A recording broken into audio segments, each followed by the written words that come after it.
Мына Кытай келип үсөнгү кушубузду тартып алды. Казакстан каркыраны тартып алды.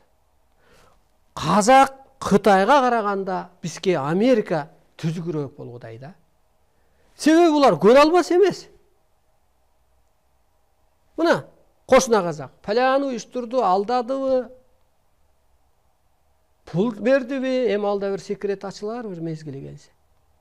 Кемитти элибизди, кемитти. Жерибизди кемитти.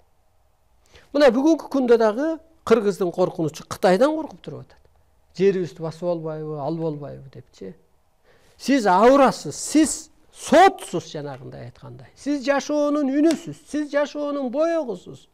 Сиз нурсуз, сиз ааламсыз. Тагдыр буйруңуз эми Кытайга. Ай, сен бутсуң деп ишеничиң менен. Чындап эле Кытай аткарган кызматты кыргыз аткара алабы азыр? Мына Кытайлар көчө салып атат, жана завод, фабрика мисалга. 15 минут обед жейтиге, ичеткен дейт, 15 минут экен.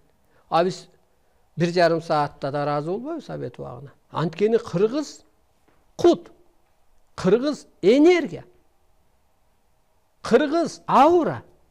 Аура деген сөз бул теңирдин аурасы бар. Кут айдын аурасы бар. Кыргыз куткаруучу күч. Кыргыз кут экенин, нур экенин дагы далилдеп берейин. Манас бабам да ушунча энергия бар бүгүнкү күндө.